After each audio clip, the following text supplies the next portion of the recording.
하나님의 말씀 보겠습니다. 누가복음 13장 10절부터 17절까지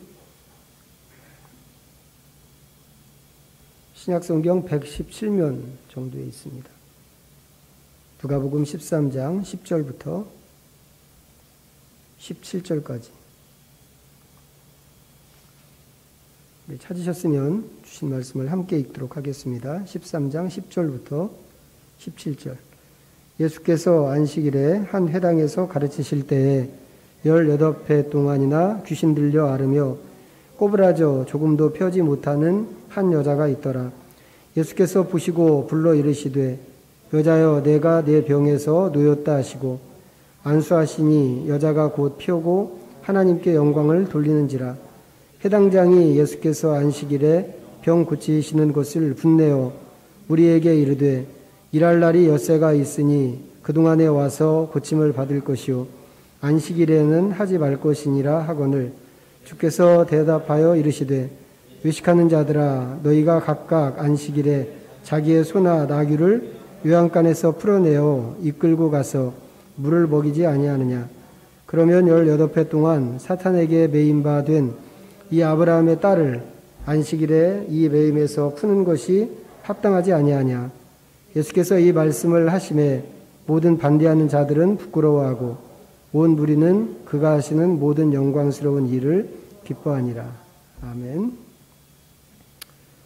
우리가 지난주 말씀에서 예수님께서 외식하는 사람들을 책망하는 말씀 봤습니다.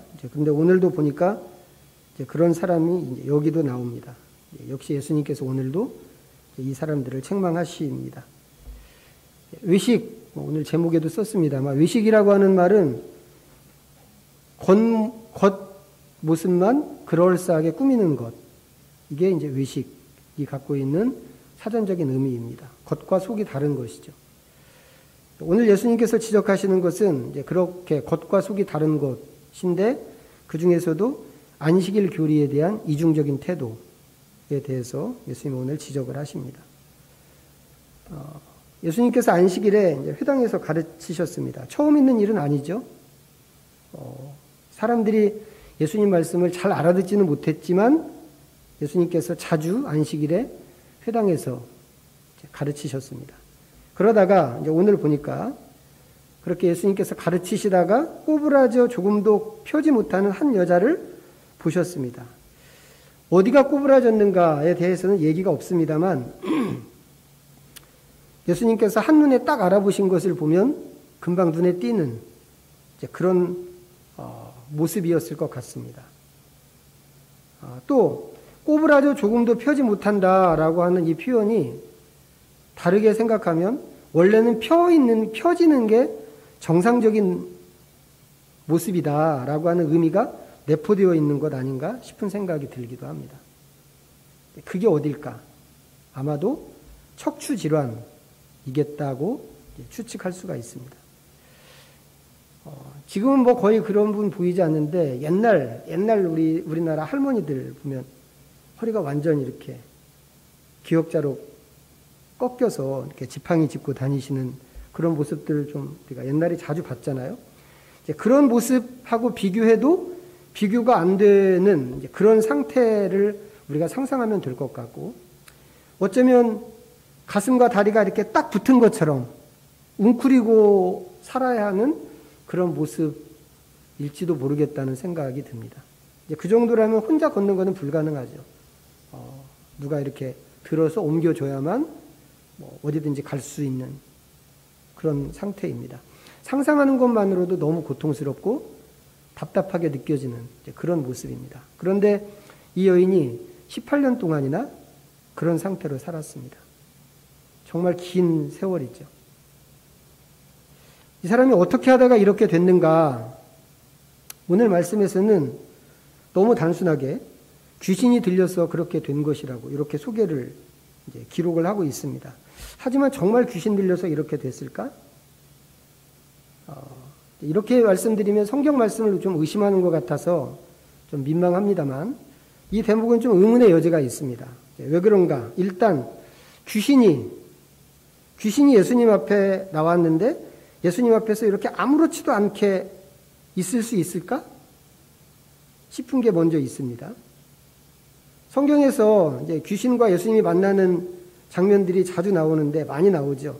그럴 때 예수님을 만났을 때 귀신은 어떻게 행동하는가 성경에서 우리가 본 내용들이 있단 말이죠. 자, 누가복음 4장 한번 볼까요?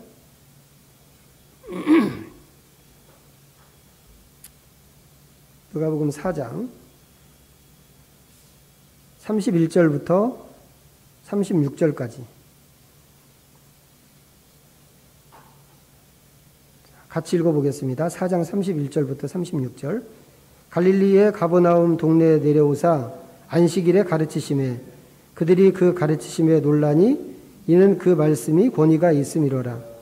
회당에 더러운 귀신 들린 사람이 있어 크게 소리질러 이르되 아 나사렛 예수여 우리가 당신과 무슨 상관이 있나이까 우리를 멸하러 왔나이까 나는 당신이 누구인 줄 아노니 하나님의 거룩한 자니이다. 예수께서 꾸짖어 이르시되 잠잠하고 그 사람에게서 나오라 하시니 귀신이 그 사람을 무리 중에 넘어뜨리고 나오되 그 사람은 상하지 아니한지라. 다 놀라 서로 말하여 이르되 이 어떠한 말씀인고 권위와 능력으로 더러운 귀신을 명함에 나가는도다 하더라. 오늘 본문하고 거의 유사한 상황이죠. 13장에서 봤던 그 내용하고 장면이 거의 비슷합니다. 안식일이고 예수님께서 가르치시고 장소는 회당이고 그 자리에 귀신 들린 사람이 있습니다. 이 귀신은 예수님이 누군지를 알고 있습니다. 하나님의 거룩하신 분이죠. 하나님의 거룩하신 분이라고 하는 말은 하나님의 아들이라는 뜻일 것이고 그분 자신이 하나님이라고 하는 그런 의미입니다. 사람들은 예수님에 대해서 아는 게 없습니다. 사실. 그 이유는 아는 게 없는 이유는 예수님의 모습이 자기들하고 똑같기 때문에 그렇습니다. 사람이란 말이죠. 사람 대 사람. 그렇기 때문에 예수님에 대해서 뭐 안다고 하더라도 뭐 나사렛 출신, 뭐 요셉의 아들, 뭐 이 정도란 말이죠. 근데 귀신들 눈에는 예수님이 완전히 다른 겁니다. 사람은 겉모습만 보기 때문에 예수님의 그 본질에 대해서 알 수가 없는데 귀신은 그렇지 않았단 말이죠. 그냥 귀신들한테는 한눈에 봐도 이분이 누군가 하는 것을 알게 되어 있습니다. 지금 읽은 말씀 외에도 뭐 여러 가지 그 귀신들이 예수님을 만나는 장면들이 나오는데 복음서의 다른 말씀을 보면 보통 귀신들은 예수님이 멀리 계신 상태에서도 그 예수님을 한눈에 알아봤습니다. 멀리 떨어져 있지만 만약에 그 예수님이 자기 쪽으로 이렇게 오고 계신다고 하면 자기가 먼저, 귀신이 먼저 달려가서 귀신 들린 사람이 달려가는 거죠. 달려가서 예수님 앞에 무릎을 딱 꿇습니다. 왜 그런가요? 귀신들이 예수님에게 하는 그 이야기를 들어보면 이 귀신들은 예수님을 인식하기를 자기들을 멸하러 오신 분이라고 이렇게 생각했기 때문에 그렇단 말이죠. 돼지에게 들어갔던 그 군대 귀신, 뭐 그런 친구들도 다 그렇잖아요. 그러니까 지금 읽은 이 4장에서 읽은 이 말씀에서도 귀신이 겁에 질려서 소리를 지르고 있는 것입니다. 이런 걸 보면 귀신들은 우리가 처음에 읽었던 오늘 본문에 나오는 것처럼 예수님 앞에서 아무렇지도 않은 모습으로 앉아 있을 수가 없다고 하는 겁니다. 그래서 의문이 드는 거죠. 이 사람 정말 귀신 들린 사람 맞나? 그런가 하면 여기 4장에서도 뭐 똑같이 나왔는데 예수님께서 보통 귀신을 쫓아내실 때는 명령을 하십니다. 거기서 나와라, 나가라 라고 분명하게 말씀하시는데 오늘 본문에서는 귀신에게 명령하는 그런 말씀 없이 그 여인을 그냥 고쳐주셨습니다. 그래서 다시 한번 이 사람 귀신 들린 거 맞나? 하는 거죠. 그럼 성경은 왜 이 여자가 귀신 들려서 이렇게 됐다고 그럴까요? 그건 어쩌면 이 옛날 사람들의 사고방식을 그대로 썼기 때문에 그런 것이 아닐까 싶은 생각이 듭니다. 이 여자가 18년 동안이나 이런 상태라고 그랬습니다. 그동안에 아무것도 안 하고 가만히 있었겠어요? 이걸 고쳐보려고 백방으로 다니면서 수소문을 해보고 애도 많이 쓰고 돈도 많이 들이고 꽤 많은 의사들을 찾아다니고 그랬겠죠. 그렇지만 고치지 못했습니다. 이렇게 오랫동안 고치지 못하는 병은 거의가 원인 불명입니다. 지금도 그렇잖아요. 지금도. 의술이 이렇게 발달했는데도. 우리나라 같으면 이렇게 오랫동안 고생할 때 어떤 일이 생기는지 아세요?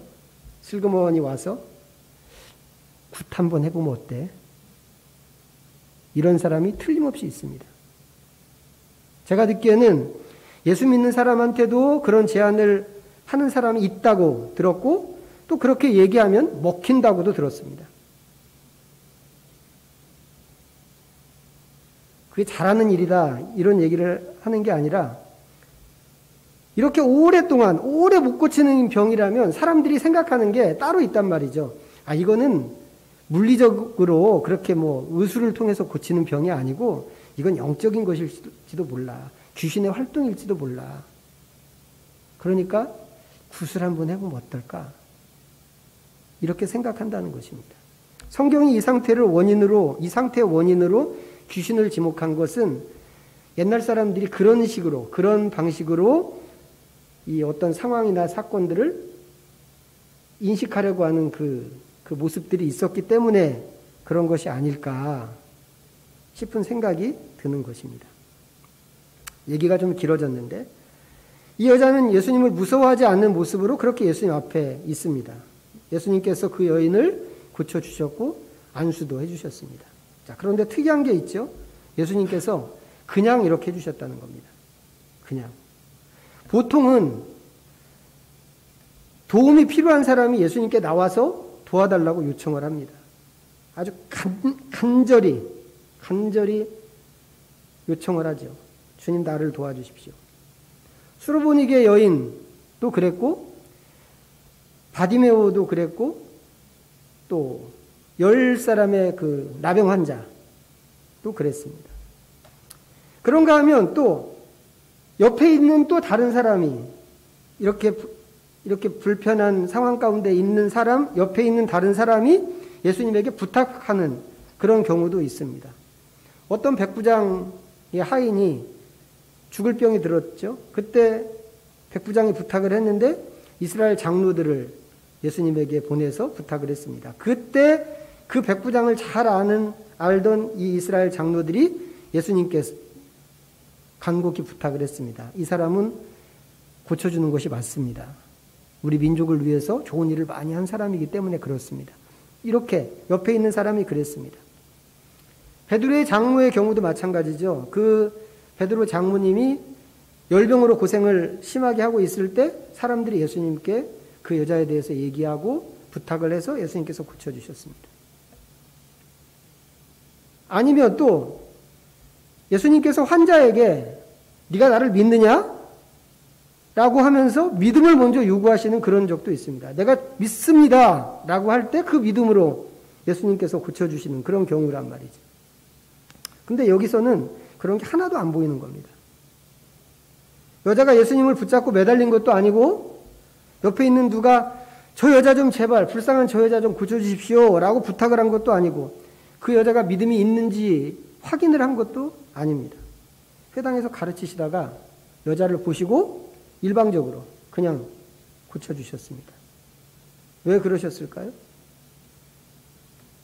순전히 예수님의 긍휼히 여기는 마음, 그것으로 그렇게 하셨습니다.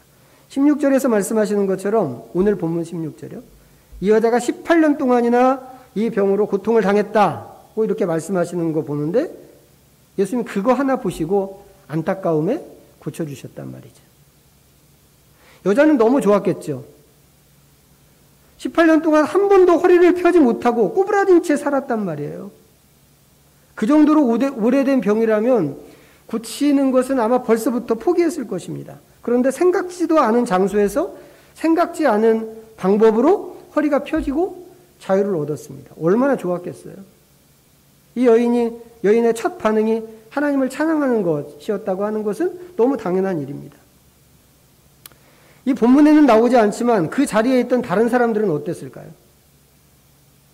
여기가 동네 회당인 것을 생각하면 거기 있던 사람들이 회당 가까이에 사는 마을 사람들이었기가 쉬운데, 그렇다면 이 사람들도 이 여자를 다 아는 사람이었겠죠. 지금부터 2000년 전에 이 시골 마을의 그 분위기를 생각하면 우리도 몇십 년 전에는 동네 아무개네 집에 무슨 일이 있는지 다 알았잖아요. 그거 생각하면 이 사람들도 이 여자를 다 아는 사람이었습니다. 이 여자가 얼마나 고생을 했는지, 어떻게 고생을 했는지, 어떻게 지금까지 힘들게 살아왔는지 다 알고 있었던 사람들이었을 것입니다. 그 중에 어떤 사람들은 이 여자를 볼 때마다 안타깝게 생각하기도 하고, 혀를 차기도 하고, 그랬을 수도 있죠. 그런데 늘 보던 그 여자가 병을 고침받았습니다. 본인도 놀랐겠지만 주변에 있는 사람들도 깜짝 놀랐을 게 분명하단 말이죠. 박수치고 좋아하고 같이 하나님을 찬양하지 않았겠어요? 이런 자리에 있는 사람이라면 누구라도 그렇게 합니다. 그런데 그 자리에서 이걸 불편하게 생각하는 사람이 있었던 거죠. 회당장입니다. 회당장은 회당을 관리하는 사람입니다. 회당 건물이나 기구를 관리하고 아니면 두루마리 성경을 보관하고 관리하는 그 책임을 맡은 사람입니다. 이 사람 예수님한테 화가 났습니다. 그냥 나 화났습니다, 이 정도가 아니고 분노가 치밀어 오르는 그런 수준의 화가 지금 올라왔습니다. 왜 그런가요? 14절에 보니까 회당장이 예수께서 안식일에 병 고치는 것을 분내요, 이렇게 이야기하고 있는데 예수님이 안식일에 병 고치신 것 때문에 지금 분노하고 있습니다. 사실 이것 말고도 회당장이 회당장을 화나게 하는 게 또 한 가지 있습니다. 이게 성경에는 기록되지 않았는데 예수님께서 여자를 회당에 불러들였다는 것입니다. 당시 규정으로는 여자는 회당에 들어올 수 없었다고 그래요. 그렇다면 예수님께서 보신 것은 아마도 지나가는 여자를 보신 거겠죠. 가르치시다가 지나가는 여자를 본 것입니다. 가르치시다가 나가셨다고 하는 그런 말이 없고 여자를 부르셨다고 이렇게 된 것을 보면 예수님께서 여자를 회당 안으로 불러들이신 것 같습니다. 여자가 회당에 들어온다고 하는 게 그 당시 관습에서 찾을 수 없는 일이었던 것을 생각하면 예수님은 여기서부터 규정을 위반하신 거죠. 그리고 병을 고쳐주셨는데 오늘이 바로 안식일입니다. 안식일에 이런 일을 한다는 것도 규정을 크게 위반한 것입니다. 회당장은 여자를 회당 안에 불러들인 것보다 이게 더 화가 났던 것 같아요. 안식일에 병을 고쳤다고 하는 게. 그래서 화를 내는데 예수님한테 화를 내는 게 아니고 사람들한테 화를 내는 겁니다. 무리에게 이르되 일할 날이 엿새가 있으니 그동안에 와서 고침을 받을 것이요 안식일에는 하지 말 것이니라. 그러자 그 말이 떨어지기가 무섭게 예수님께서 의식하는 자들아 라고 받아치시는 것입니다. 의식은 겉만 그럴싸하게 꾸미는 것이라고 그랬습니다. 어디가 외식일까요? 회당장의 어디가? 저는 회당장의 이 비겁한 태도, 이거 외식이라고 생각합니다. 말씀드렸지만 여자가 병 고쳐달라고 예수님 찾아온 거 아니란 말이죠.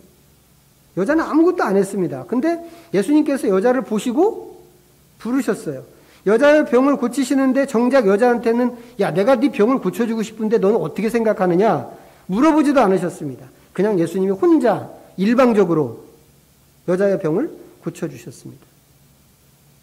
그러니까 오늘 병을 고치는 게 잘못이라고 한다면 회당장은 예수님을 향해서 책망을 하든지 훈계를 하든지 해야 그게 옳은 일이란 말이죠. 그런데 그렇게 안 하고 애꿎은 사람들한테 화를 내고 있습니다. 마치 이 사람들이 병 고치러 줄이라도 서 있는 것처럼.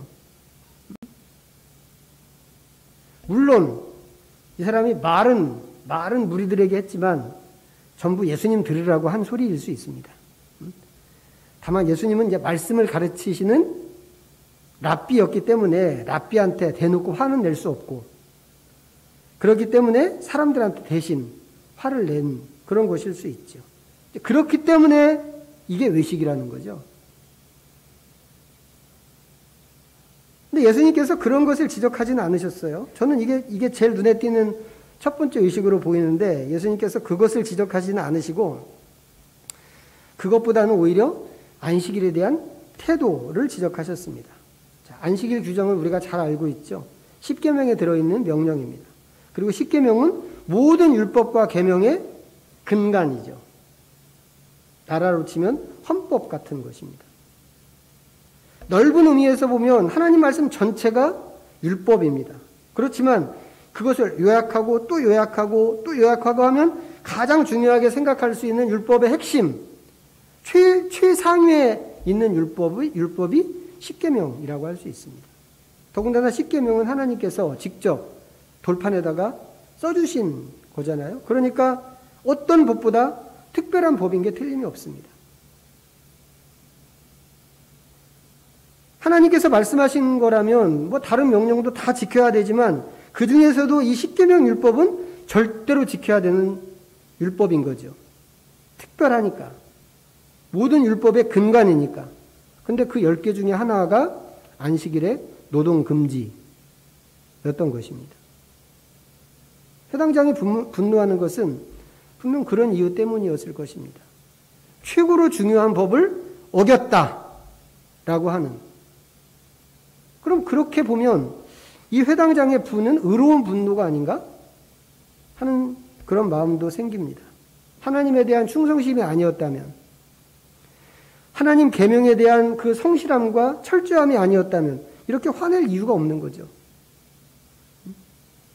그런데 예수님께서 그런 회당장의 태도를 의식이라고 하셨습니다. 그러면서 그 태도가 의식인 증거를 15절에서 대시는 거죠. 주께서 대답하여 이르시되 의식하는 자들아 너희가 각각 안식일에 자기의 소나 나귀를 요양간에서 풀어내어 이끌고 가서 물을 먹이지 아니하느냐.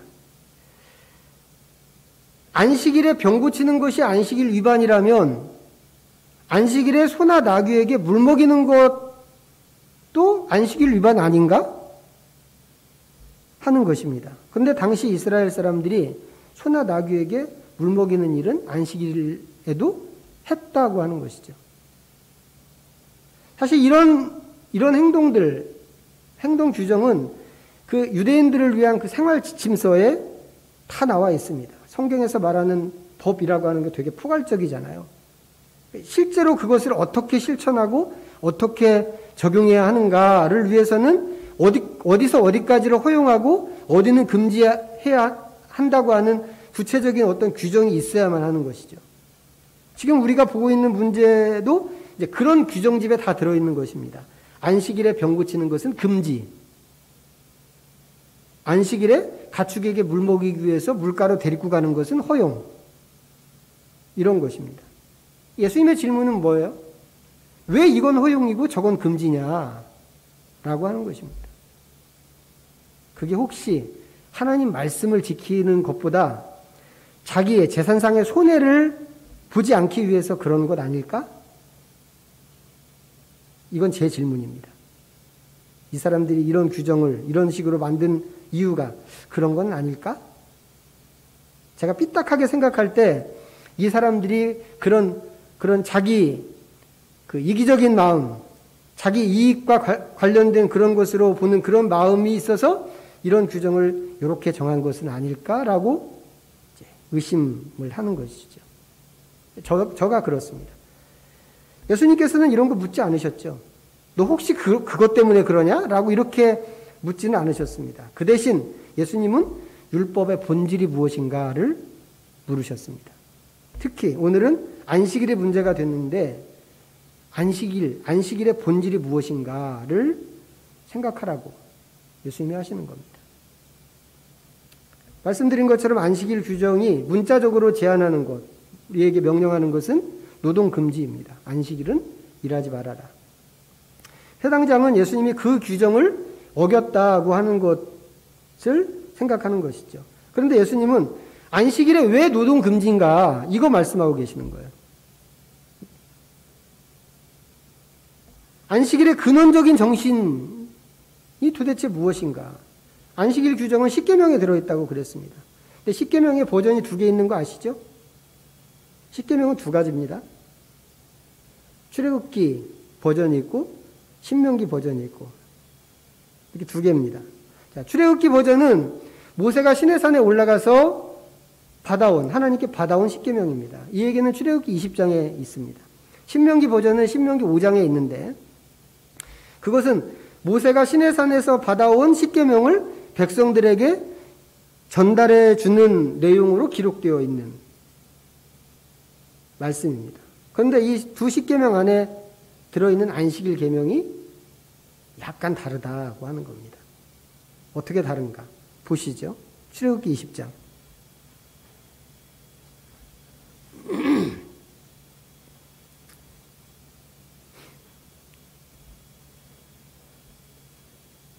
출애굽기 20장 112면 8절부터입니다. 8절부터 11절 읽겠습니다. 시작. 안식일을 기억하여 거룩하게 지키라. 엿새 동안은 힘써 내 모든 일을 행할 것이나 일곱째 날은 내 하나님 여호와의 안식일인즉 너나 내 아들이나 내 딸이나 내 남종이나 내 여종이나 내 가축이나 내 문 안에 머무는 객이라도 아무 일도 하지 말라. 이는 엿새 동안에 나 여호와가 하늘과 땅과 바다와 그 가운데 모든 것을 만들고 일곱째 날에 쉬었음이라. 그러므로 나 여호와가 안식일을 복되게 하여 그날을 거룩하게 하였느니라. 아멘. 여기 표시를 해 놓으시고요. 신명기로 가겠습니다. 신명기 5장 268면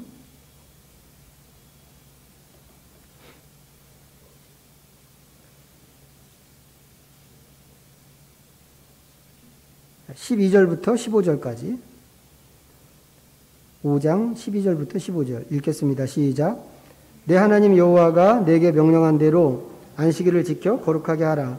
엿새 동안은 힘써 내 모든 일을 행할 것이나 일곱째 날은 내 하나님 여호와의 안식일인지 너나 내 아들이나 내 딸이나 내 남종이나 내 여종이나 내 소나 내 나귀나 내 모든 가축이나 내 문 안에 유하는 객이라도 아무 일도 하지 못하게 하고 내 남종이나 내 여종에게 너같이 안식하게 할지니라. 너는 기억하라. 내가 애굽 땅에서 종이 되었더니 내 하나님 여호와가 강한 손과 편팔로 거기서 너를 인도하여 내었나니 그러므로 내 하나님 여호와가 내게 명령하여 안식일을 지키라 하느니라. 아멘. 무슨 차이가 있나요? 읽으시면서 차이를 보셨나요? 안식일을 어떻게 지켜야 하는가 하는 것은 똑같습니다. 출애굽기나 신명기나 엿새 동안 힘써 일하고 일곱째 날 쉬는데 혼자만 쉬는 게 아니고 자녀와 남녀 종들 또 심지어는 소나 나귀 같은 가축들까지 전부 그 집 안에 있는 사람과 짐승이 모두 다 쉬는 겁니다. 손님까지.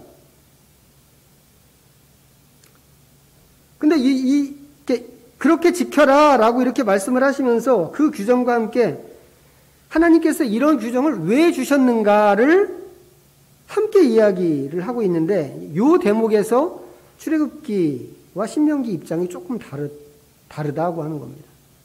출애굽기 안식일은 하나님이 그날 쉬셨고 쉬신 날을 구별하셨기 때문에 일을 하면 안 된다. 이런 명령이고 안식일, 이 신명기 안식일은 네가 원래는 애굽에서 종노릇하던 인생이었는데 하나님께서 그런 너를 구원하셨으니까 이날 일을 하면 안 된다. 와는 이유를 대고 있습니다.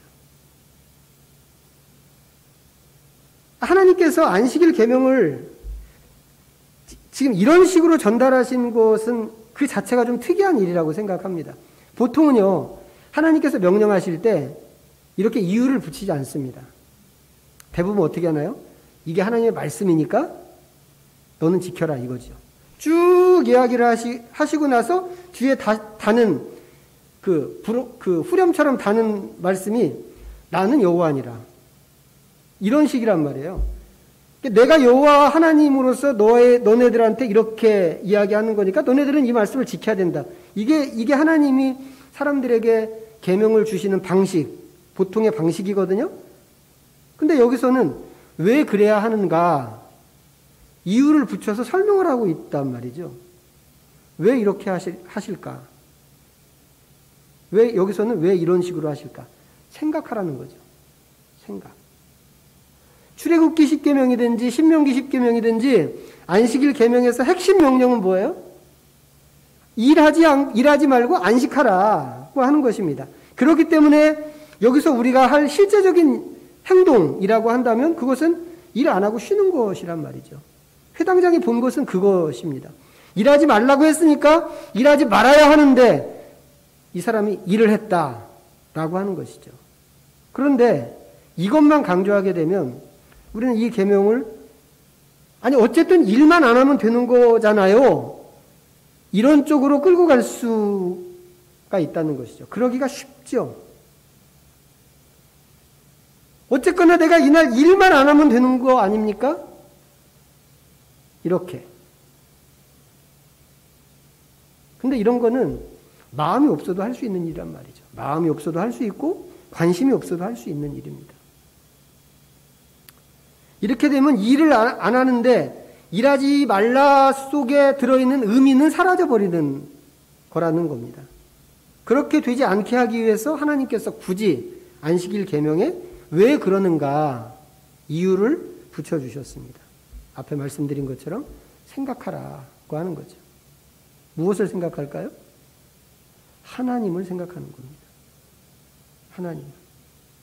특히 하나님께서 무엇을 하셨는가를 생각하는 겁니다. 하나님께서 세상을 만드셨습니다. 그 세상, 하나님이 만드신 세상, 여기 창세기에 나와 있는 순서를 보면 아시겠는데 안식으로 완성된 세상입니다. 이제 어떤 경우에는 하나님께서 6일 동안 세상을 창조하시고 7일째 쉬셨어. 이렇게 이해하는 경우도 있는데 그거 아니고 하나님께서 안식까지를 창조의 완성으로 그렇게 보신다고 하는 겁니다. 안식하심으로 창조를 끝내시는 거예요. 창세기를 자세히 보면 그렇게 되어 있습니다.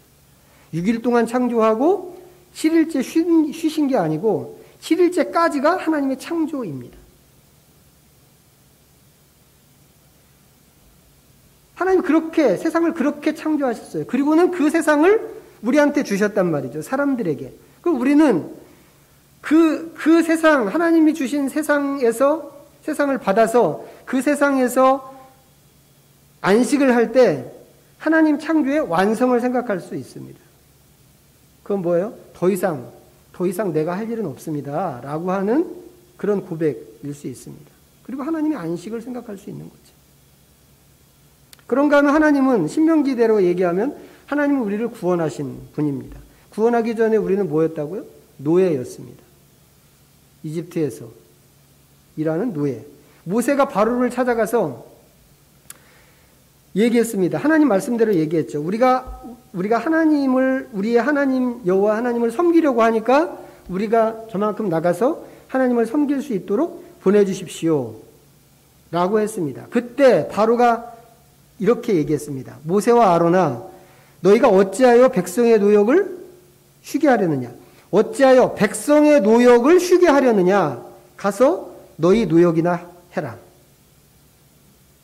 이게 노예를 부리는 사람들의 생각입니다.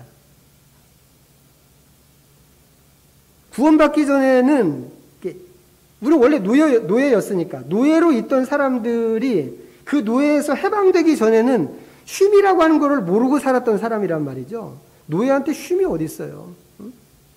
노예는 사람이 아닌데 사람이 아니고 그 주인의 재산이란 말이죠. 재산.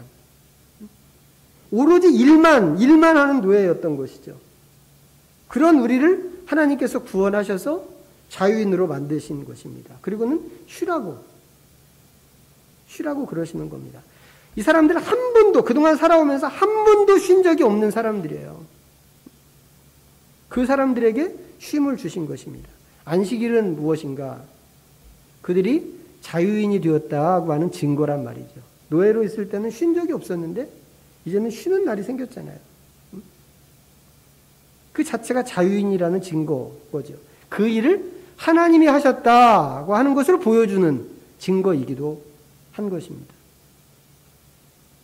그래서 안식일이 의미하는 것은 무엇인가? 하나님께서 우리에게 주신 축복, 복, 자유, 회복. 말이죠. 이게 안식일이 갖고 있는 의미입니다. 예수님께서는 오늘 말씀에서 누가복음 13장에 있는 말씀이죠.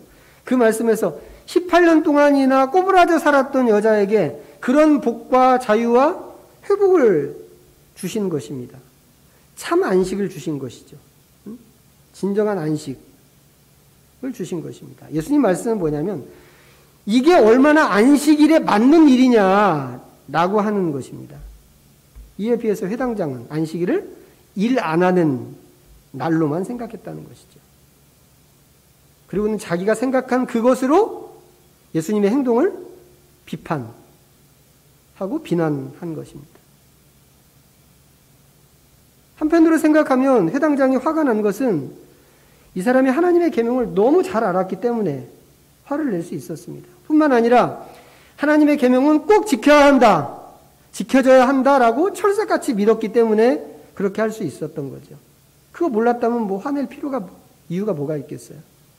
그런데 그런 지식과 믿음과 하나님 말씀에 대한 헌신을 지금 이 사람이 전혀 엉뚱하게 이런 일에 사용하고 있는 것입니다. 안식일에 하나님께서 주신 안식일의 의미, 안식일을 주실 때 하나님이 갖고 있었던 그 계획과 하나님의 마음, 이것을 오히려 비난하는 일에 자기가 갖고 있는 안식일 계명에 대한 지식을 사용하고 있었다고 하는 것이죠. 예수님 이걸 외식이라고 하신 것입니다. 이 사람만의 문제일까요? 이거 우리가 비판할 일이 아닌 것이죠. 왜요? 이면을 보지 못하면, 우리가 갖고 있는 그 지식의 이면을 보지 못하면 문자만 보게 된다면 누구라도 이렇게 될 수 있기 때문에 그렇습니다. 회당장도 하나님의 마음까지 알았다면 이렇게 되지 않았겠죠. 그게 안 돼서 지금 하나님의 마음을 실현하고 있는 예수님에게 지금 이렇게 행동을 하고 있는 것입니다. 회당장의 이런 태도를 예수님께서 외식이라고 하신 것입니다. 생각해보면 우리도 이 사람 이상으로 하나님 말씀에 대한 지식과 헌신을 가진 사람들입니다. 뭐 우리가 이만큼 믿었고 성경도 이만큼 읽었고 배우기도 했고 하니까 이 정도의 지식도 있고 확신도 있죠. 체계적인 교리도 우리가 배웠잖아요.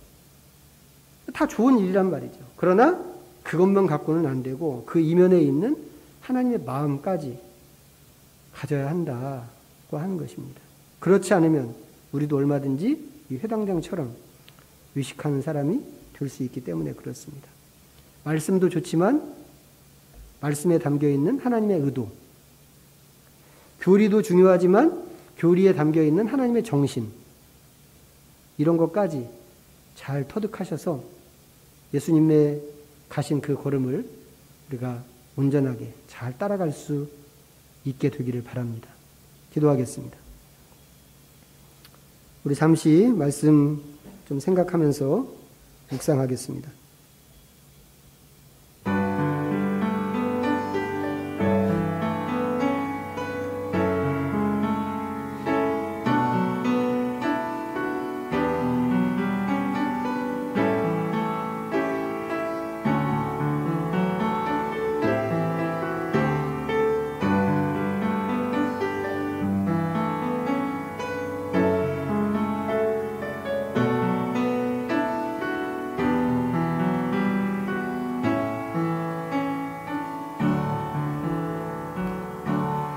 하나님 아버지, 하나님의 말씀을 잘 알고 그 말씀에 헌신된 태도도 있지만 그것으로 하나님께 화를 낼 수도 있다는 것을 새삼 보게 됩니다. 글자로 새겨진 계명은 알았지만 이면에 있는 하나님의 마음은 발견하지 못해서 생긴 해프닝입니다. 회당장의 이런 모습을 우리가 비웃기만 할 수 없는 것은 누구라도 이렇게 될 수 있기 때문입니다. 우리에게 지혜를 주시고 말씀에 대한 깊은 깨달음을 주시고 하나님의 의도를 이해하는 마음을 주셔서 우리의 지식이 부끄러운 것이 되지 않게 하여 주시옵소서. 우리를 복도